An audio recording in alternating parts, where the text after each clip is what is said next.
अब कर्नल अजय जैन मेरे साथ जुड़ चुके हैं। जैन साहब को जोड़ने का पर्पस बहुत साफ। जैन साहब जैसा फाइनेंशियल एस्ट्रोलॉजर आपको पूरे भारतवर्ष में नहीं मिलेगा।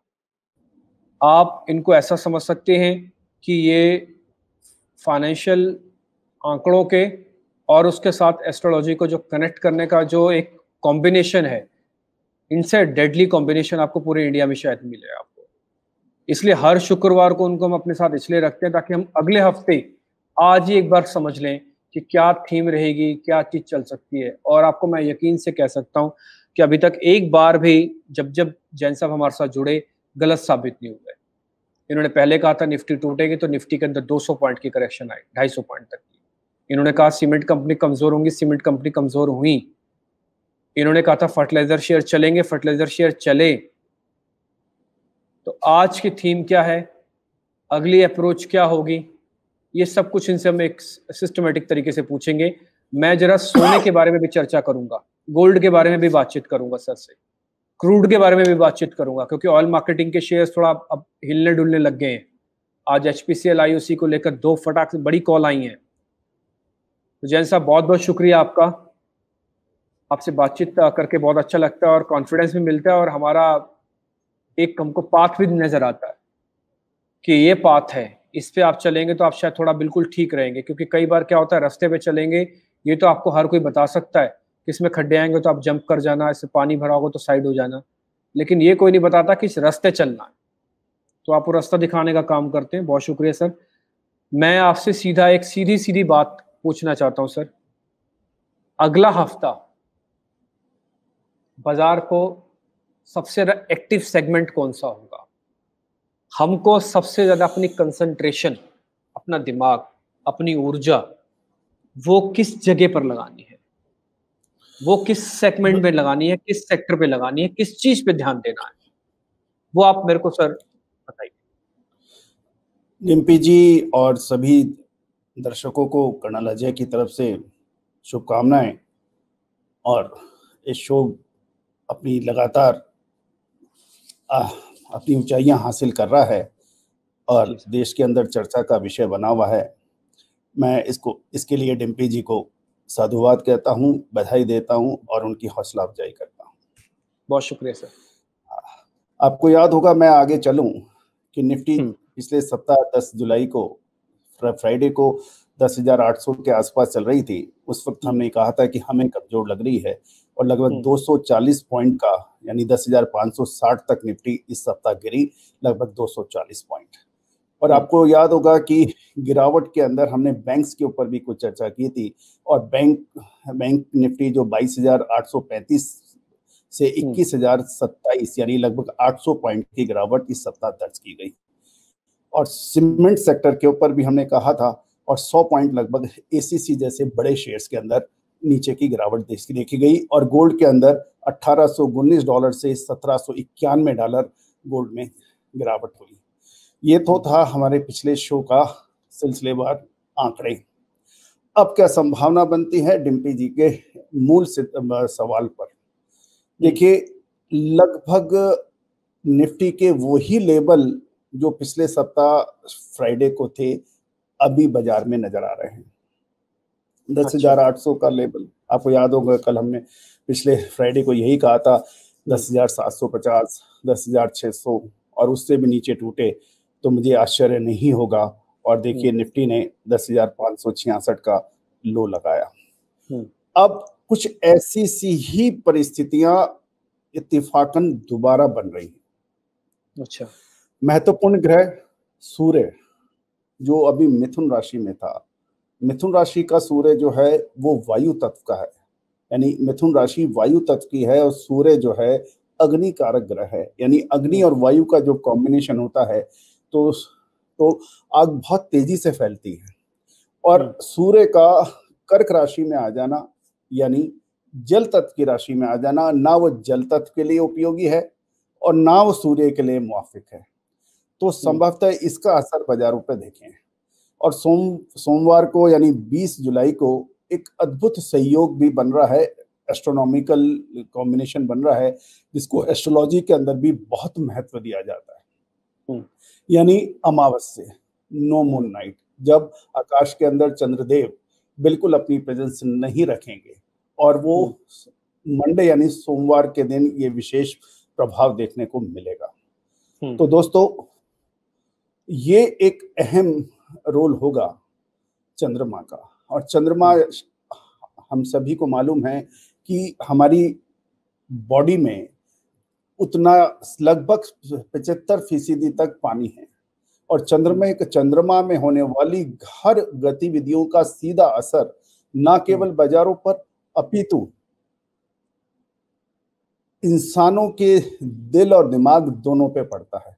इसलिए चंद्रमा को ल्यूनेट, जो मानसिक रोगी होते हैं उन्हें ल्यूनेटिक पेशेंट भी कहा जाता है, और उनको आप देखिए कि फुल मून और न्यू मून नाइट्स पर उन पे विशेष प्रभाव नजर आता है। तो कुल मिला के ये मैं कह सकता हूँ बाजारों के लिए अगला सप्ताह, अभी बाजारों के अंदर 70-80 पॉइंट निफ्टी चल रही है, 800 के आसपास चल रही है, फ्लक्चुएशन दिखा रही है। नेक्स्ट वीक जो सोमवार होगा या मंगलवार होगा, मुझे नहीं लगता कि निफ्टी के अंदर हम 11,000, क्योंकि 840 के बाद तो 960 और उसके बाद 11,000 की बातें मार्केट के अंदर होने लगती हैं। मुझे नहीं लगता पहले तो हम 900 का लेवल तोड़ेंगे। मुझे लगता है कि एक बार फिर हम 200, 250, 250 पॉइंट की निफ्टी की गिरावट अगले सप्ताह देख पाएंगे, जैसे पिछले सप्ताह हमने आपको कहा था। ठीक है। दूसरा अहम सवाल आपने मुझसे पूछा कि बुलियन में क्या होगा।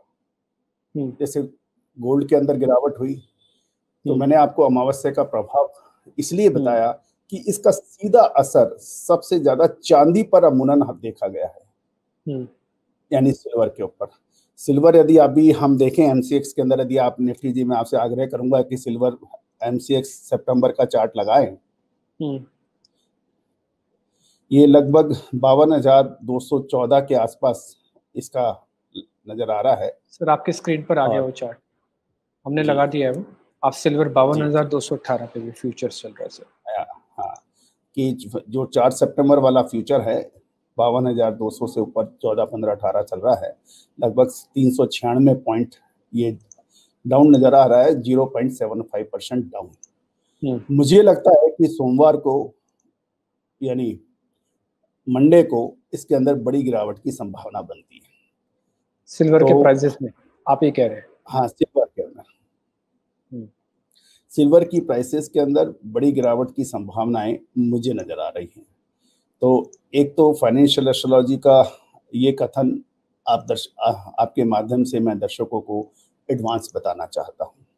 ठीक है। दूसरा तो नोटिस रखते हैं सर, आप ये कह रहे हैं कि एक तो सिल्वर के अंदर वीकनेस आएगी जी, और दूसरा आपने मेरे को जो बताया अभी वो ये बताया है कि निफ्टी को लेकर आपको भी नहीं लगता कि 10,900 पार होगा या फिर इसको हम टिका पाएंगे। दूसरी बात, हाँ सर, अब आगे बताइए, आगे और क्या कह रहे थे आप?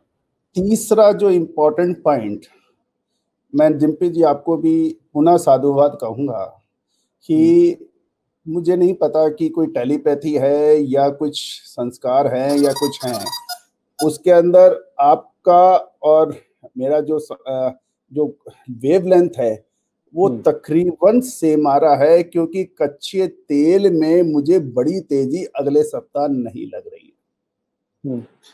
एक दूसरा, कच्चे तेल में कमजोरी का सीधा प्रभाव ऑयल मार्केटिंग कंपनीज में, चाहे बीपीसीएल हो, चाहे आईओसी हो या फिर एचपीसीएल पे, उस पे पड़ने की संभावना है। तीसरा, एक महत्वपूर्ण आपको मैं कुछ बताना चाहता हूं, कहना चाहता हूं कि आने वाले 3 से 5 साल ये लॉक कीजिएगा, हम भी यहाँ रहेंगे, आप भी यहाँ रहेंगे, दर्शक भी यहाँ रहेंगे, जितने भी आपको ये पेट्रोल पंप्स नजर आ रहे हैं, मुझे ये सब बैटरी रिचार्जिंग वाले फ्यूलिंग स्टेशन बनते हुए नजर आ रहे हैं। अच्छा, यानी जिस प्रकार आप घर में गैस सिलेंडर आता है, पुराना ले जाता है, नया आपको दे जाता है, उसी प्रकार आने वाले समय में के अंदर बैटरी ऑपरेटेड कार्स या ऑटोमोबाइल्स बहुत चलन में आएंगे, और आप अपनी कंपनी का जिससे आपने ले रखी है बैटरी वहां छोड़ दीजिएगा, दूसरी आप वहां से ले लीजिएगा, और 300, 400, 500 किलोमीटर तक आप अच्छी तरह से उसको चला सकते हैं। ऐसी कुछ संभावनाएं बनेगी तो जितने भी आपके जो ये आईओसीज और ये बीपीसीएल, एचपीसीएल और जितने भी ये जो हैं, ये इनके अंदर 3 से 5 साल के अंदर जबरदस्त परिवर्तन आने की संभावना बनती है। तो इसके ऊपर आपको विशेष ख्याल रखना चाहिए। ठीक है। अब आपका सवाल था एक कि सेक्टर्स पे कौन से पे ध्यान रखें, सेक्टर कौन सा सेक्टर है सर? कौन सा सेक्टर अगले सप्ताह देखना चाहिए? मुझे लगता है कि सरकारी क्षेत्र की कंपनियों के अंदर बहुत ज्यादा फ्लक्चुएशंस हैं, लेकिन उसके अंदर एस्ट्रोलॉजिकल कैलकुलेशन के मुताबिक कोई बड़ी मंदी मुझे नजर नहीं आ रही है, पहला। दूसरा, ऑयल मार्केटिंग कंपनीज के अंदर मुझे तेजी नजर आ रही है। सीमेंट सेक्टर के अंदर मुझे कमजोरी नजर आ रही है। और ऑयल बेस्ड जो कंपनी है, ऑयल एक्सप्लोरेशन बेस्ड कंपनी है, उसके अंदर भी जैसे चाहे आईओसी ले लें आप, और इसके अंदर भी मुझे लगता है कि कुछ कमजोरी दिखें। और एक थोड़ा सा मैं, यदि आप इजाजत दें तो थोड़ा सा दुस्साहस करके भी बात करूं। हाँ बिल्कुल, बताइए। रिलायंस ने एजीएम तक बहुत बढ़िया तेजी दिखाई।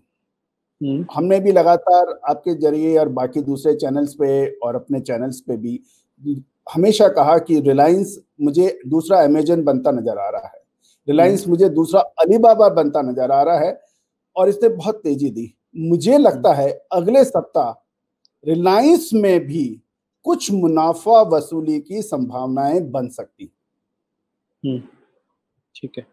रिलायंस में भी मुनाफा वसूली की संभावनाएं बन सकती हैं, और बैंक्स के अंदर भी कुछ संभावनाएं बन सकती हैं। इसका सीधा असर निफ्टी के ऊपर पड़ने की संभावना है।